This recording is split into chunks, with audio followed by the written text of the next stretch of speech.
You're listening to the AFTERBUZZ TV Network, now the largest new media platform on the web, and your #1 source for after-show entertainment. Very good, Gene. Johnson.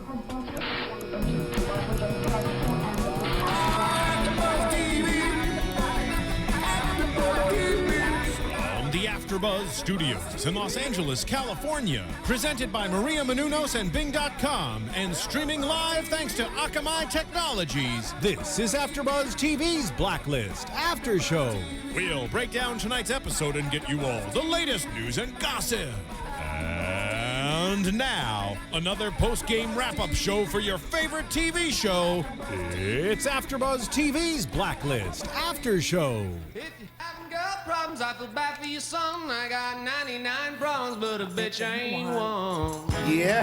That's it. Bing is for doing. Woo. And we are doing our very first Blacklist After Show, AFTERBUZZ After Show.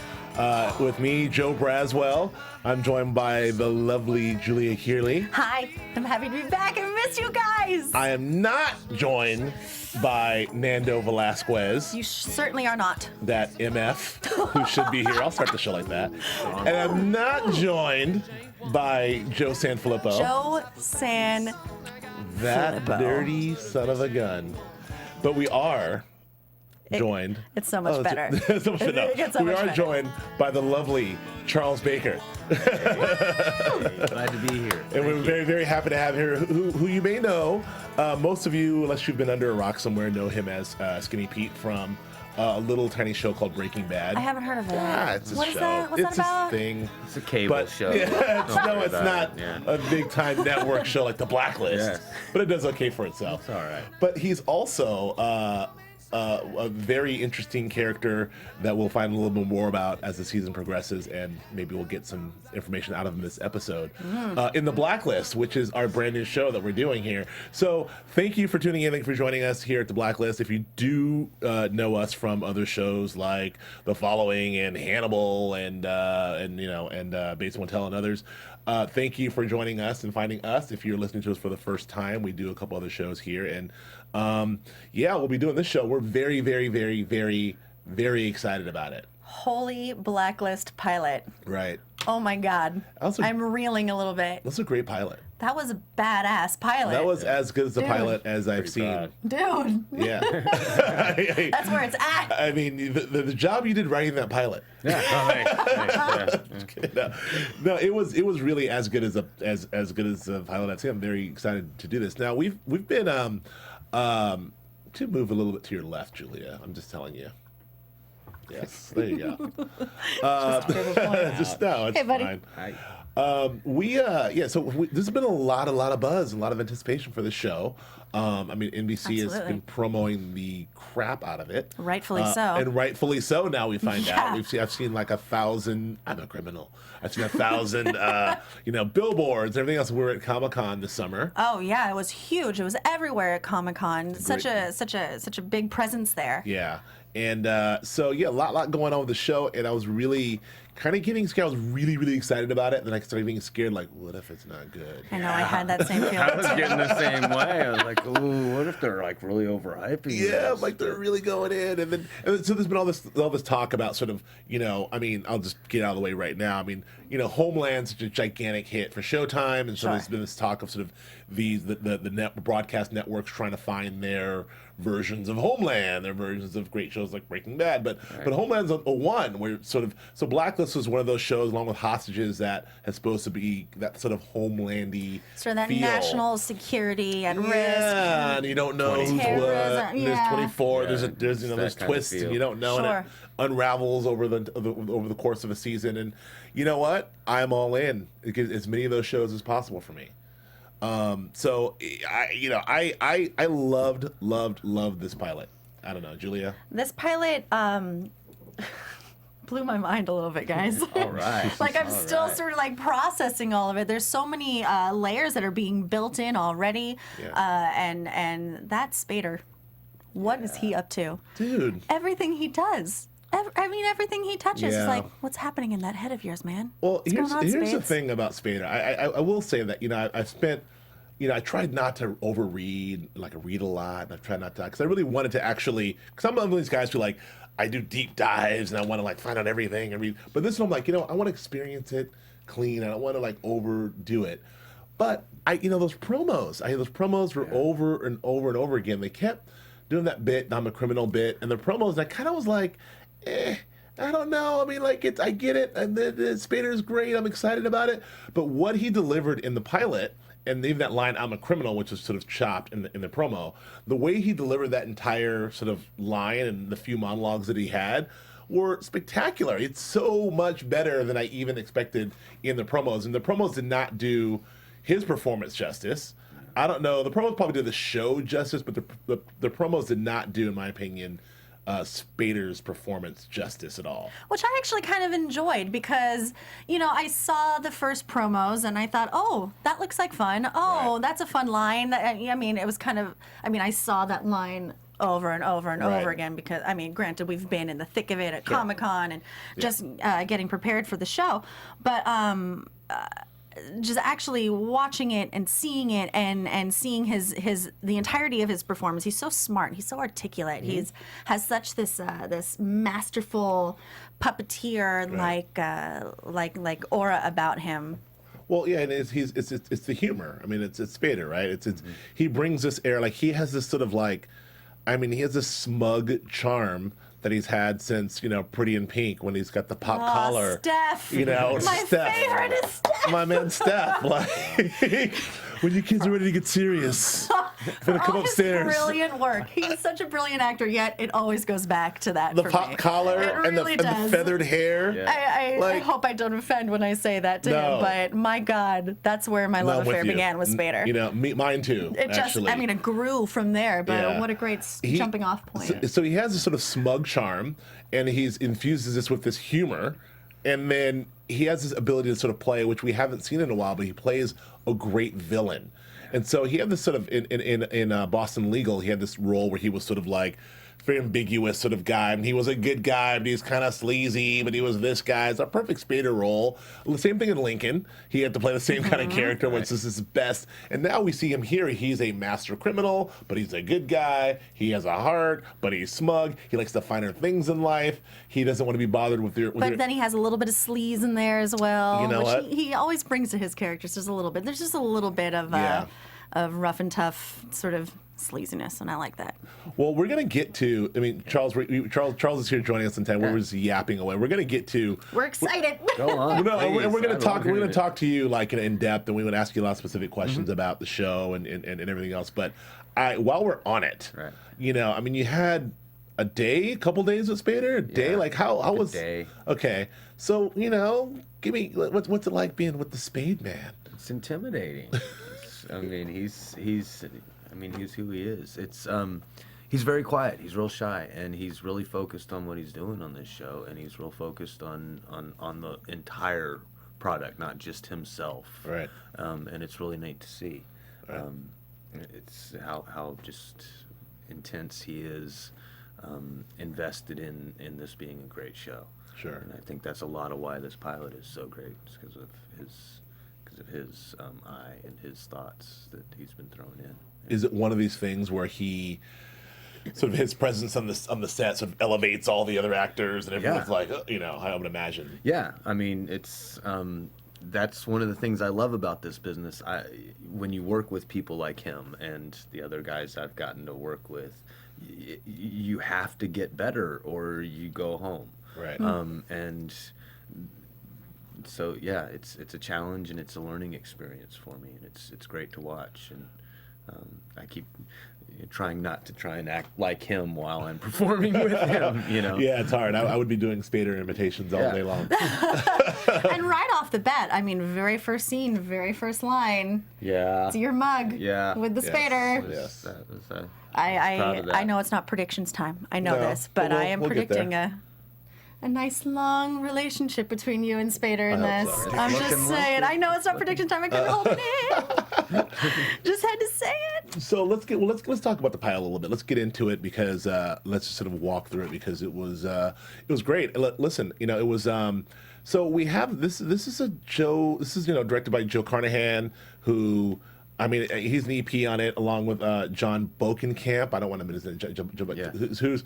Who's written some cool things. Julia, what's he's got? He's got the Call with Halle Berry yes. recently, and one of my favorites. I love Taking Lives with Yes. Angelina Yes. Jolie and Ethan Hawke. I love that movie. The twist gets me every time. Yeah, so he's a brilliant writer. and he's good at the thrillers and kind of like he's done a great job. twisty. With this, and then I like the combination between him and Carnahan, because Carnahan has done like the Narc and A-Team and some other cool stuff that he's done. So Smoking Aces. Smoking Aces, Yeah. of course, and so I mean, it was a really good match, and I think that the trend here in not only in cable but also in broadcast now sort of bring this sort of cinematic value to these shows, and then when we're seeing this larger and larger.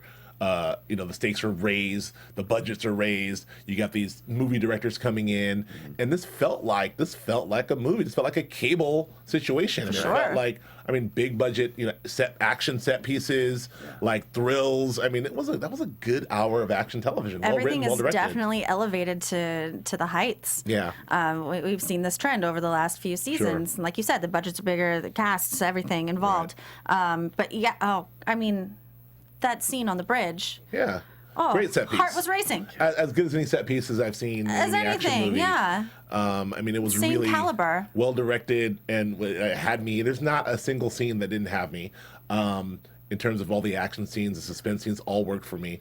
I loved it. And it actually had three of my favorite sort of things I love in these types of movies. It had first of all, you have to have the situation room, which I love. I love the whole listen up, people. Right, I love the whole it's the Born Identity, the exposition room. The exposition room. It's just the Born Identity. It's the Ed Norton and Born the Born Legacy and Chris Cooper and all those guys. It's that listen up, people. We've got a situation in our hands. Everyone's scrambling around. I love that. That's my favorite moment. They had one of those. They also had the big. In what sort of high level agency thriller is incomplete without the big board? You got the big board. Always. Yeah. The big board. Everything. Move things They're around. moving things around. You got this guy. The arrows are pointing. Things are circled. The yarn stretching from one to the other. They got the big board. Is this a serial killer Yes. or?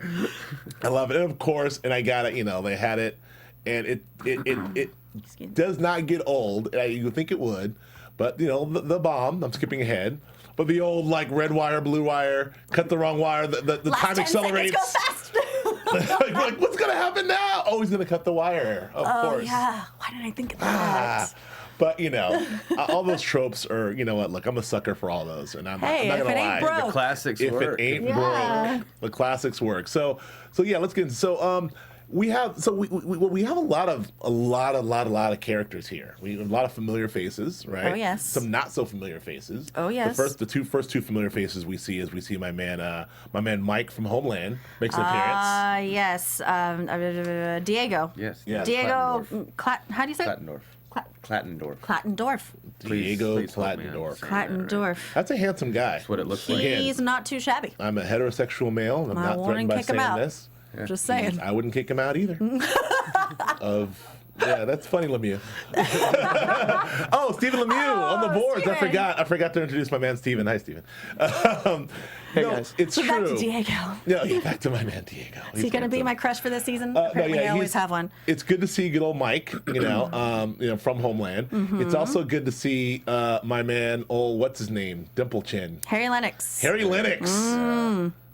The actor of the stage That dude. and screen. He's got a presence. He's doesn't a he? super that dude. He is that. He's the dude. the ultimate black that dude. He's the guy. He's that guy that one guy in the thing, the Matrix dude. Matrix He's always dude. some military cat, or he's always some guy and his back is straight and he's giving you the dialogue like this. He's telling you, Julia and Charles, I'm in control. I don't know. I'm not buying it from you, Braz. Come on. I'm not getting it. No, Try that's fine. harder. That's fine. Try harder. you're not. I'm not an actor. I'm just some dude. I'm some black guy. And he's the the black guy. guy. Yeah. I'm just some dude. I can't act. No, but I love him, and he's great. And then we, but we he's also, pretty brilliant. but our lead, what's our Megan Boone? Megan Boone. Our girl? Megan Boone. Yeah. She's. I want to kick her out either. She's great. Just I'm just kidding, honey. Like that Megan Boone. Just throwing it out there. She's a looker. Well, again, for a pilot and like as an introduction to a character, I mean, like she was. I believe her, and this is my problem with especially a lot of like broadcast stuff, network stuff. I will say it's hard to find that believable lead, right? Especially an unknown, and especially like I'm not gonna there's a tough female lead in an FBI agent type. And there's a bunch of archetypes there that we've had before her, from Clarice all the way down to Claire Danes. We have them all. But she was believable. I believed her from day one. I believed her. She was definitely a very human character. She wasn't just this one archetype. She wasn't just like the fresh off the boat FBI agent. It's my first day, and that runs the risk of being, of erring on the side of a little cheesy. And we've seen it, like the brand newbie, wide-eyed, doe-eyed. But she was definitely she brought such a humanity to it, and that's a tribute also to the writing and the directing as well. That it's just the pilot, and she's already become such this formed character, almost fully formed character.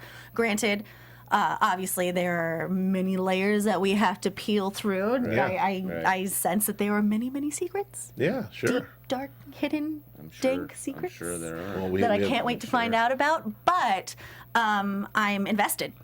I'm way invested. And I think that you hit on something really important. I feel like this is, this is just sort of genre TV at its best here, and this is something that we've all seen. The agency thriller, as I'm calling them. There's an agency, and there's a guy on the loose, and there's a hotshot new coming agent who's gonna help do the thing, and there's the boss, and there's the thing. Like, we've seen all of this stuff before, and I think it's a dynamic testament to the writing and directing, and of course the acting that makes this all feel super fresh. Right. Because I mean, it's definitely a fresh concept, but like it's swimming in the same pool that we've seen before, that we all sort of want to see this pool, but how do you take that same pool and then make it into something fresh? And I think they've done it in a pilot. Yeah. And something sustainable, because TV is TV. TV is not a 1 hour situation. It's a 22-hour, 24-hour But they're also building upon that thing that we've always seen, and they're building these very intricate relationships. Right. They're setting the stage for these really intricate relationships that are very mysterious, and we want to know who the bad guy is, but we also want to know. I mean, I feel like this entire thing will be built upon their relationship. Of course. I mean, that's got to be the crux of this entire show. We'll be able to peel the layers back as to who Spader is, and we'll learn more about him. We'll learn more about everyone in the entire FBI and all these criminals that come in each week. They've set it up as a procedural, because every week we know that we'll have a different person on the blacklist, which I'm sure is very long. Hopefully it's 2 or 3, 4 seasons long. Hopefully. Hopefully it's more. But it's a long list of criminals, and they all have to be got. So, let's get into a little bit of the specific plot. So we have Spader. Maybe if you're listening to this, you've obviously seen it. So this is no spoilers here. But so Spader shows up in the FBI field office, and he with you, with you, and you call him sir. Yes. Just saying. Hand him his briefcase. Yeah. Yep. Maybe you're his little lackey. Lackey? That's not lackey. Lackey is that the wrong word? That was the other show I was in. Yeah. I was a lackey in that show. I choose the wrong word. Yes. He's like his Alfred to Alfred to his Batman. Thank you. Okay, sorry. At least that's what I've been saying to everybody. I take it back. Hoping that the blacklist guys will go, hey, that's a great idea. Alfred, Alfred. So he shows up. He comes in in a very cool scene where he sort of gives his name and then sort of like puts his briefcase down. It's like, okay, here we go. And that was sort of a very cool introduction.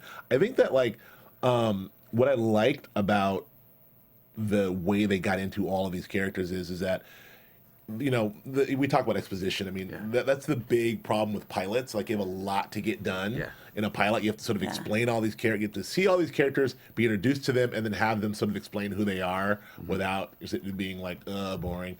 And they, again, great job by John, in giving this expose like some real life, in that we have Spader show up. He's a criminal, so we get his whole bio and what he's done and where he's at. He gets to say it. The FBI gets to say it. We know all that stuff.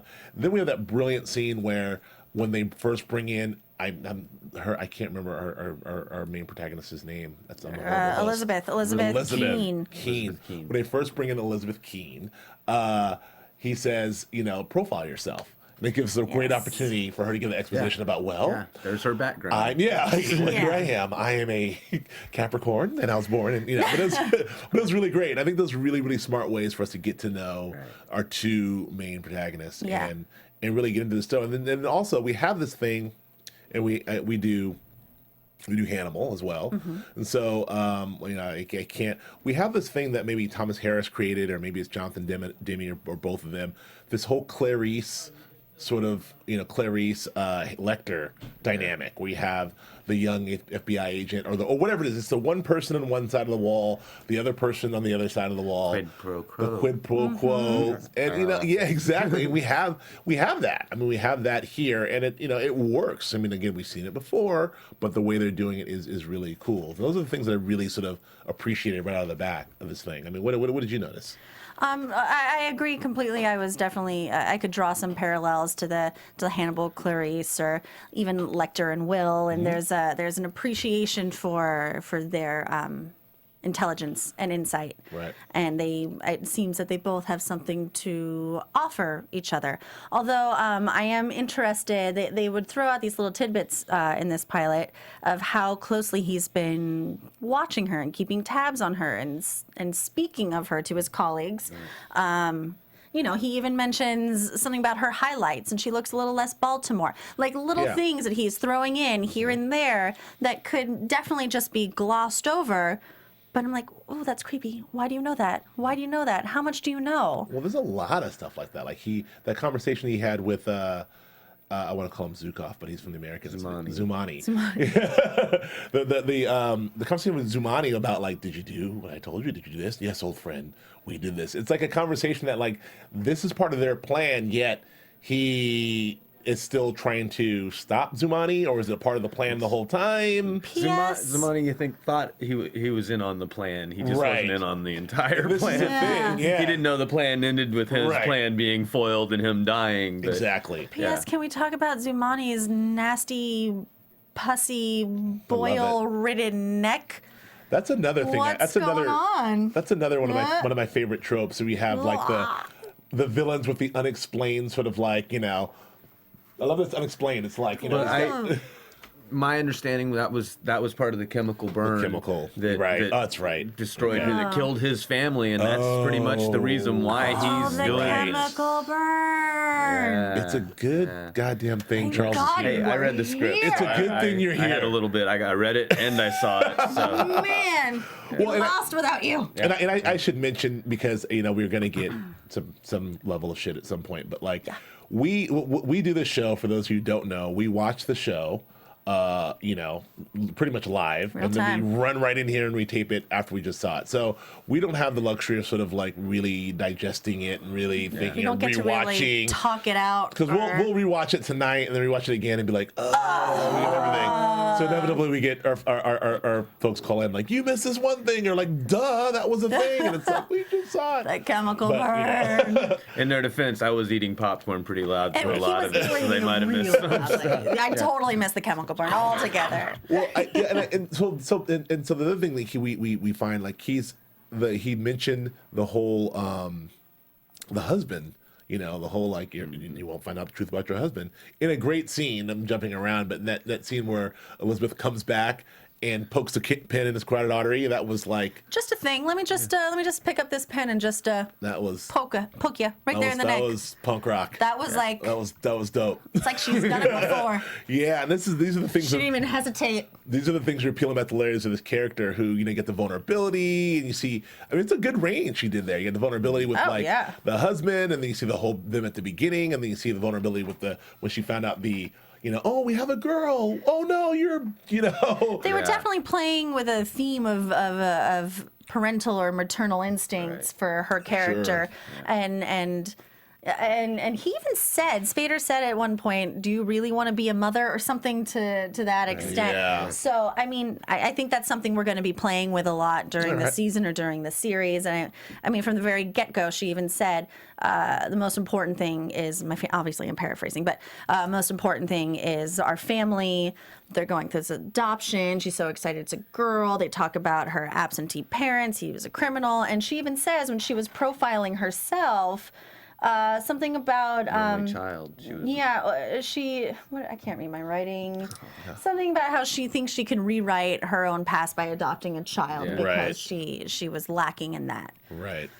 That makes sense. Just throwing that out there. And then the little girl and the bracelet, she never takes it off. Yeah. Yeah. Yeah. I saw the old bracelet. That bracelet. But yeah, that I love that, going back to that whole set piece again, which we talked about, which is a great action sequence and everything else. But it was like another moment of, she said, Spader goes, there'll be some sort of diversion of some sort. And as they're driving, he's like, oh, we got to turn around, chemical spill. I'm like, oh, the old chemical spill trick. Yeah, not the old chemical spill, but it was still the car, even though that was in the promo, the car crashing into the side was still a dramatic moment. And that was a really cool motif they had of the gloved hand over the shot out window with the gas mask and then counting down. Shout out to Carnahan, man. That got me. That will stick with me, actually. That was very, that was good. Very good. For lack of a better term, that was really good. It was good. It was very good. So listen. And then, and I'm sure we have more people in the FBI to see. Although if Joe Filippo was here, he would hark back to one of his FBI WTF moments when which I love the show, but there's the moment where let's ask him. He's right in his house. But where'd he go? He's gone. Ask this guy. And then guy. It was you. But I love the bed's gone. They look out. He's like in the hat. He's just like strolling away and walking away. I love it. It would have been better if they had think to keep anybody on the street. The world's most wanted criminal. Tied the bed sheets together. Yeah. He's the world's most wanted criminal. We didn't even think. But yeah, he got away, and whatever. And thank God he did. Yeah, because it worked out. It all worked out. So I'm all in the blacklist. We'll talk some predictions and get into some other things later. But I think that we made it very clear that we love the show. Yeah. I think so. I hope that so. I don't know what more that specifically we have to cover other than that the this season on. The promos look very, very good. There's a lot of things that seem to be, but I have a lot of questions that I'll ask you, and we'll get hold for predictions. But I mean, why do we think Spader's there? What do we think he's doing there? What do you think his connection to her is? What about the husband who's got the field box of the Bourne Identity, Jason Bourne field box of multiple passports and guns and everything else? Yeah, that was because he was so with that sweet, endearing little smile. Oh, the glasses and the sweater. If you need another year, that's okay. Just let me know, baby. He's got the sweater and his hair is all musted. He's like, I don't know, my pants are on backwards. I don't even know what I'm doing. But you look so good. Yeah, but and then next thing he's got a field box with 50 passports and like $100,000 in cash. Yeah.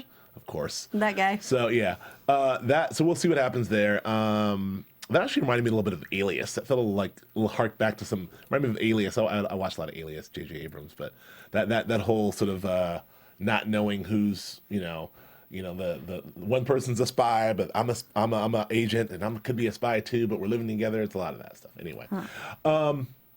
Yeah, so we'll hopefully get to see more of him and more how that plays out. And I guess we don't even know if he's a good guy or a bad guy. I mean, our thought is maybe he's a bad guy, but we don't know. Maybe he's there to protect her. So who knows? But and I wonder, I just got to imagine that there's got to be some sort of mole in the old FBI. Some guacamole. No. I mean, don't do that. What show is come on. Guacamole? I know. I'm full Joe of bad Braswell. puns. I know. I'm It's better than Fancy Pantsy Dancy. You Nancy. I still love Fancy Nancy. All right. We love that. Guacamole. So anyway, so Blacklist is effing awesome. And hopefully it continues to be awesome. But we're joined here, as we talked about, by our man Charles Baker. And listen, thank you for coming on. Oh, thanks I for know having that you were in the AfterBuzz studios for Breaking Bad, so I appreciate you coming back for our little first show, which we very much appreciate. No problem. So let's get into it. Like, we all. That's what. First of all, I mean, congratulations Yes. for What a night. last Thank you. night, big Yeah. night. Hot That's damn. awesome. Yeah, it's a Incredible. big night for you guys. Anna Gunn, Vince Gilligan. She hasn't let go best. of that thing yet. She's No. days she was walking around like white fisting that Emmy. She's really just. You guys did Conan today, right? Yeah.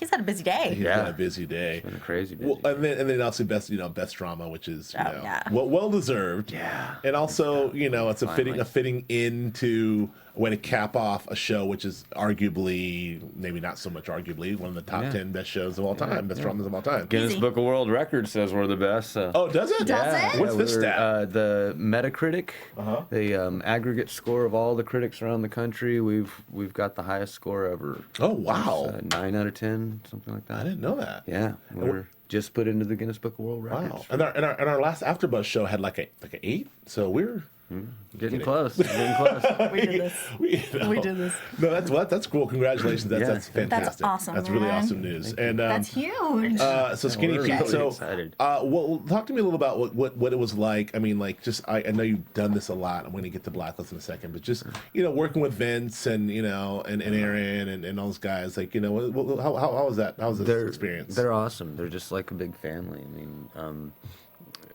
Aaron and Brian they're like a comedy duo now. I mean, when they're together, they've been together so long and working together so long.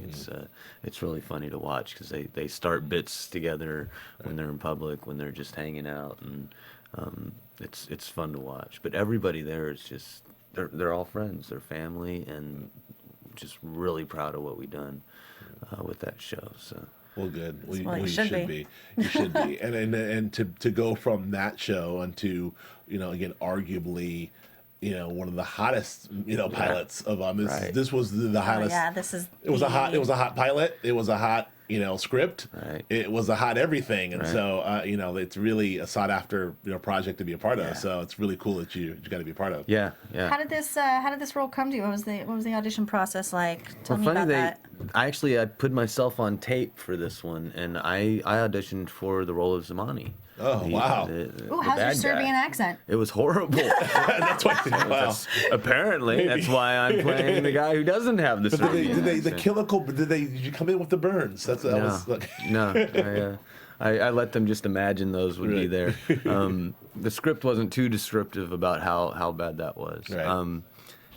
But I read for that role, and they called back and said, "No, we'd love you to play this guy, the man in the gray flannel suit." Right. And I went, give him a name, and you got a deal. So they call me Gray. Oh. So we got red and gray. That's because 90B is gray, and I'm like, who the? I mean, I'm like, is he Agent Gray? Is he like? I was just trying to figure it out. Like, is he? Who is he? A bad guy? Is he a good guy? What is he? And then there he was. I'm like, oh, there he is.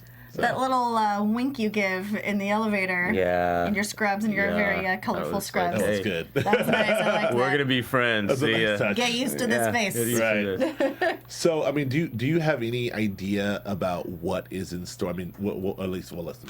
I know you really can't tell us anything. Tell but us this everything. show. Don't worry. I keep ignorant, willfully ignorant Okay. of what's going on All right. on the shows. If I don't need to know, I try not to know. Because this you watched the pilot with us fresh, like you had not seen it yet, Right, which is right. very exciting. Yeah, So also, it was- you obviously it was read the cool. script, but like Yeah.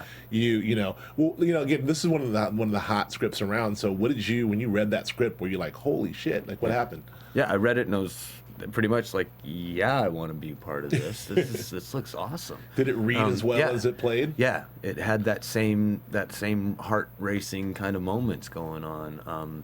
The attack with the little girl in the car. It was kind of heartbreaking to see that her. Oh, I'm going to protect you. Well, I'm not going to completely protect you, but Right. I'll find you. Yeah. It was really intense to read, and it was just really well done. Joe Carnahan rocks. Man. He does rock. That guy, I love that guy. I love his, sort of everything about what he brings, his energy, and he does like a crime, he's a really good sort of gritty crime action dude, and yeah. like I really want to see him do more stuff. Hopefully, he directs more episodes. I hope so. I don't know if he will or not, but I hope so. Well, so we have So what can you tell us about Gray? Because we can make our assumptions about Gray. I mean, I think obviously we know that he's the Alfred to Spader's Batman. Right. We know that he's a mysterious guy who seems to be his sort of like his right hand man, if you will. Excuse me. Can you tell us anything? Does he have a past himself? Is he a criminal? Is he a former CIA? And actually, it's very much he was like, "Welcome home, sir." This seems to be like he seemed to be familiar with the digs himself. So, what do you know? I know very little, really.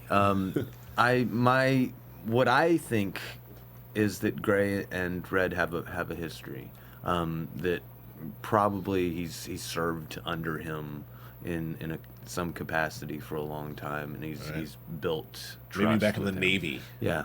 I think they might have had that kind of past together, because he is his kind of butler. He's his driver. Right. He's his confidant, and that becomes apparent later episodes how.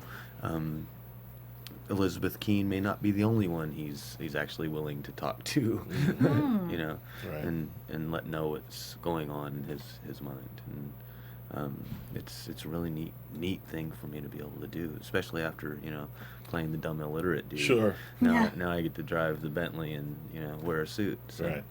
Yeah. Sounds like such a fun character to develop and build from the ground up, and especially with such an incredible actor as James Spader, and under the tutelage of such an amazing director and writers. Like, I mean, what an opportunity! Right. Now I came into the show really with we'd like you to play this character. We don't know if he's going to be back or not. We don't know if he's going to be recurring or how much he's going to be in it. But come in and do it and let's see. And I was like, yeah, I'm going to try. Right. That's how I did Breaking Bad. I came in as a day player and stayed through 6 seasons. Sure. So, fingers crossed we can do that again. Yes, fingers crossed. I'm with you. So, I don't think a lot of thought has been put into his character yet. Even they're about to shoot like the 5th episode. I guess they're shooting right now, and we're still kind of figuring out who he is. And I haven't really gotten a lot about what they expect from him or are expecting. Right.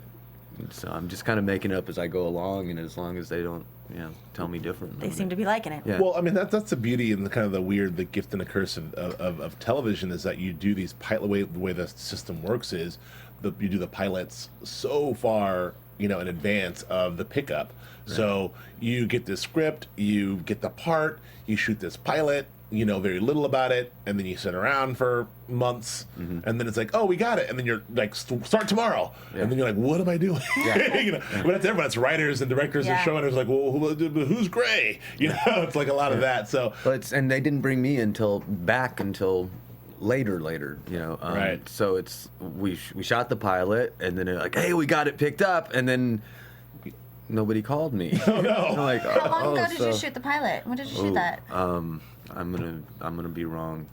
Sometime But months ago. Yeah, March. Yeah. March? Okay. Earlier in the year. Okay. I know exactly when. The St. Patrick's Day parade was going through New York City on my way March to the set. Okay, And yeah, March there it 17th. is. I was There almost it is. late for work, sitting in my car. How much am I paying to watch this parade, dude? Come on.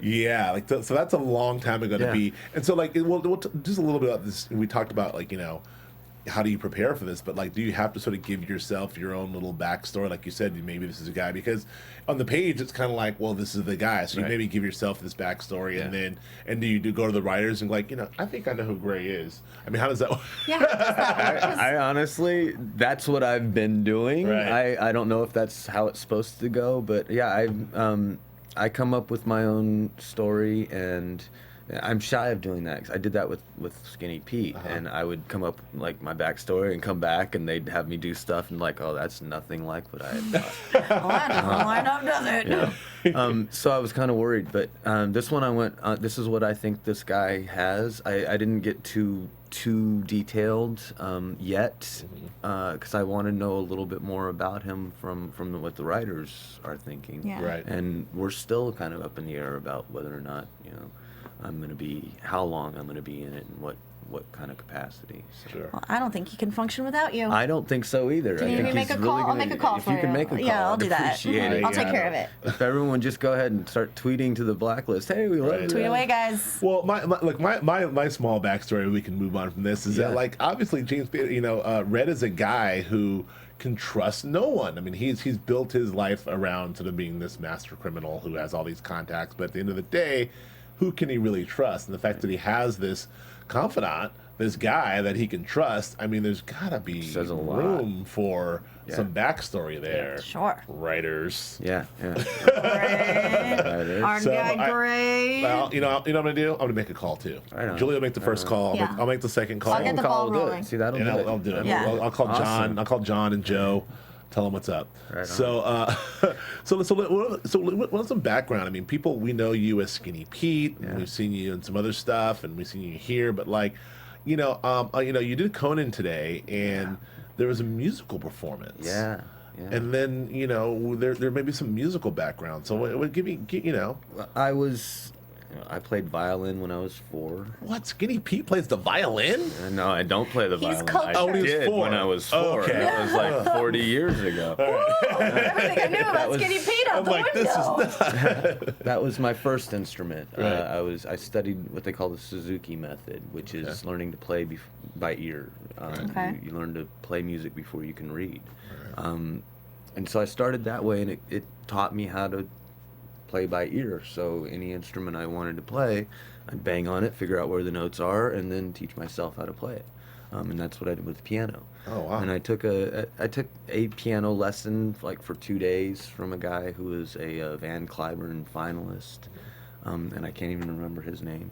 And then I got into college, in actually junior college, I was a vocal major, and we needed to have a secondary instrument, and so I picked piano. And took a class piano, where several students sat in a room with headphones and played. And I took a semester of that, and that's, otherwise I've just been kind of tinkering on my own. Wow. So you still play?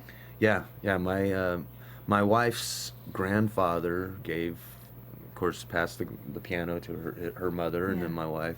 So I'm using the same piano at our house that my wife's grandfather took lessons on wow. when Oh, he that's was a cool. child. And it's really out of tune right now. And but do you it's still sing as beautiful. well? Are you still a vocalist?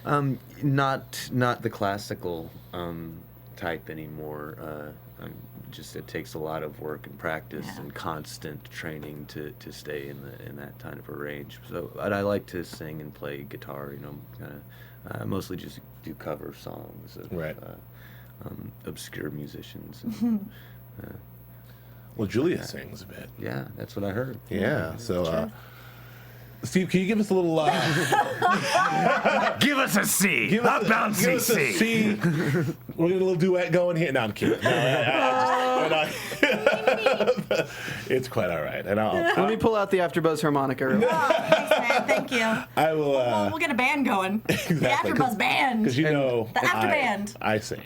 Right on. I do. Oh, yeah? Yeah. I think you can bust a move. Actually, You I could be the dancer. surprised. The I background surprised dancer. Vince Gilligan today with the news that I actually did a Leon Redbone impersonation for radio jingles. Oh, wow. In Really? Texas, and that was my other little gig. Give us a little Jingles. Leon Redbone. Oh no! No, it's all right. It's fine. that's- I'm not gonna. We can look it up. Maybe it's somewhere living in the internet. Somewhere. I imagine. It's somewhere out in the there. internet. Well, it's Everything is always somewhere these days. Well, that's great. Well, we're very, very happy to have you here, and like glad again, you- we'll hope We appreciate all you've done as Skinny Pete and all you will do as Gray. Yeah. You know, and I'll make the call. and I'll make the second call, and we'll go from there. But I think now, we don't really have any news and gossip as of yet, but we'll get to that next Only week. day one. But thank you, this guy's And Who now, knows On the it? ball. AfterBuzz TV. Wow, it's got lights. We got facts. Lemieux. Lemieux's in my head before, and I keep thinking, I'm zigging, he's zagging. It's like we're a great team. So I got a text. I got a text here from a guy who's named Joe Sanfilippo. Oh, that guy? Yeah, that I've guy. heard of him. He is. Yeah, you've heard of him. He texted me, and he did a prediction, and his prediction was very eloquently. The text read, "He's her father," which I'm sure everyone thinks, you know. But so I'm sure Joe thinks that Red is Elizabeth's father, which I think would be a little too on the nose, but. That was Maybe. my thought. That was my first impression was, oh, he's got to be. Right. And then the more I heard people say it, I Right. went, oh, that's a red Right. herring. Yeah, and That's got to be. And if you they're knew throwing Joe, this. the fact that he said it, it's then absolutely it's definitely wrong. wrong. Oh, no.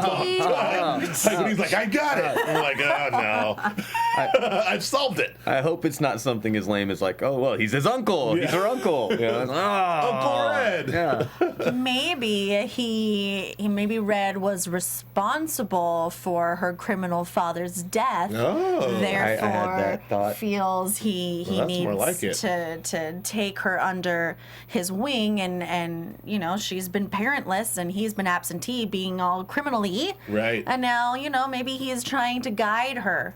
Sure. Maybe now he's making up for lost time, and maybe he wants her to know that someone's been watching over you all these I years. agree. That's kind of where I was going. I was agreeing that maybe like he knew the dad, and they were old Navy buddies, or they were old friends, or Old maybe criminal buddies. Criminal buddies, and his dying wish was go take care of my daughter. Yeah. And so he's doing his thing. But he's also in it for himself because he's asked for, and I love that last scene, like he asked for, like he got very, very serious. He's like, okay, this is how this is going to go. Mm-hmm. I need full immunity. I need a real tracker. I need guards. I need this. I was like, oh, Spader. Yeah. Like he's not effing around. He has a real solid plan. Oh, yeah. You know, like it's not just like off the cuff. Like there is something serious going on, and he has taken the time Right. to really map this out. Yes, and I like the idea. I like the notion of the plan, like the sort of the, you know, that someone has this master plan. And there's another show that we do where someone was supposed to have a master plan that didn't quite pan out last season. The following, I won't mention it. But I'm hoping- Which one? I don't want to mention any names. Following, but Damn it, we didn't even touch on her scar, her flux capacitor scar. I have Yeah. the flux capacitor scar. wow. I have it written down here. I have actually a really good note on that right here. It's know what my note says? What? The scar. That's all I got. So, Wait, I had something. Damn it. What do you think about the scar? Flux capacitor, I think she needs to go 88.8 miles per hour. That's right. Well, you know, it's this also leads us to believe that Spader Makes knows, her Red knows. brave. Well, Red knows all about where this is coming from because he mentioned like I It's noticed the your first scar. thing he talked about. Yeah, and you rub it to make I notice your own a lot. So he knows Well, her whole maybe she backstory. was involved in the dad's death, and that's how she got hurt All right. and orphaned and all of the above. What do we think about the boyfriend? Is he good guy, bad guy? He's sent to the husband. protect the husband. Yeah. I'm sorry, the husband. That's right. Husband. God. I mean, what do you think? I mean, you can't really predict because you Yeah. maybe know already. But what do you I don't think? know. That really threw me for a loop. I did not see that coming. I did not. I didn't see it coming in. I mean, that was a lot of passports and a lot of cash. Yep. Good guy, bad guy, go. Good guy. All right. You just want him to be a good guy. I that do. Sensible sweater. He's dreamy. I'm just curious. What good guys have that? Yeah, what good guys have a field A box? stash of with money a stash of and- cash and multiple passports. Well, everybody has a past, guys. I see. Okay. That's very true. And he's saving for his future daughter. I got it. Why would they go through all this trouble of adopting a Right, kid? Here we go. You know, and build great a cover. life. It's a great cover. All right. I mean, that's a lot of hoopla. And do we have? And what about my and my guy Mike? I almost had some. Almost got I'm something. calling him Mike, and it's Mike, not right. Mike from Diego. Agent What's his character's name? Mike from Homeland. Donald Wrestler. Yes. Agent Wrestler. He's just a standard, straightforward agent, right? He's not going to be the guacamole, is he? Well, if she's having doubts about her hubby, Agent Wrestler is he's looking pretty good, and they seem to be on the same wavelength. Perhaps they think alike. Maybe a little love connection. Maybe she'll find comfort in his manly, chiseled arms. All right. Okay, well, those are some very vague predictions on our part. Yeah. But, we'll take it. That's it. That's it for us. Yes. That's it for us. Thank you for joining for our very first episode of The Blacklist, episode 1, the pilot. We'll be back next week for episode 2 with Nando Velasquez and Joe Sanfilippo. Not with Charles, but with Julia and myself. Charles, are you on Twitter? Where can we find you, sir? At Charles E. Baker. Charles E. Baker. At Charles E. Baker. I'm following you. I know. Julia, where can we find you? At Julia Cearley, Juliacearley. Find me. And what about you, Joe Braswell? You can find me at Joe K. Braswell on the Twitter, and on Grantland, eastcoastgrantland.com, and Geek Magazine. Yeah. That's it. Yeah. What else do I have? That's it. Blacklist, yo. Blacklist is on and cracking. Thank you for listening. Thanks for joining us. We'll see you again next week. From Bing.com, executive producers Maria Menounos, Kevin Undergaro, Phil Svitek, and the entire AfterBuzz TV staff, we would like to thank you for listening to the AfterBuzz TV network. To watch or listen to other after shows and post comments or questions, be sure to visit AfterBuzzTV.com. I'm Sir Richard Wentworth, and this has been a presentation of AfterBuzz TV. Buzz you later. The views expressed herein are those of the hosts only and do not necessarily reflect the views of AfterBuzz TV or its owners or principals.